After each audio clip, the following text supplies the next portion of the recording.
সিজদায় লুটিয়ে পড়ে বিশ্বনবী এই দোয়াটা পড়তেন। আজকে থেকে পড়বেন সিজদায়। বিশ্বনবী সাহাবাদের বললেন, ও সাহাবারা শোনো, আল্লাহর জান্নাতে কেউ কোনোদিন প্রবেশ করতে পারবে না তার রহমত ছাড়া। সাহাবারা বললেন, ইয়া রাসূলুল্লাহ, আপনিও না? আপনিও কি আল্লাহর রহমত ছাড়া প্রবেশ করতে পারবেন না? বিশ্বনবী বললেন, না, আমিও না।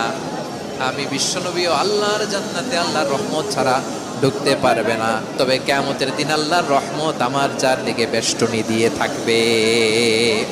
আল্লাহ বলছেন, আমি হচ্ছি আল মালিক। আমি কি? মানে সম্রাট। আল মালিক মানে হচ্ছে দ্য কিং অফ কিংস। সব রাজার বড় রাজা, মহারাজা। তার চেয়ে বড় রাজা আর কেউ নাই, তার চেয়ে বড় সম্রাট আর কেউ নাই, তার চেয়ে বড় ক্ষমতাধর সত্তা মহাবিশ্বে দ্বিতীয় কেউ নাই। চিৎকার করে বলেন ঠিক কিনা? তিনি আল মালিক। আল মালিক মানে ক্ষমতাধর, ক্ষমতার মালিক। আমার আল্লাহর আরেকটা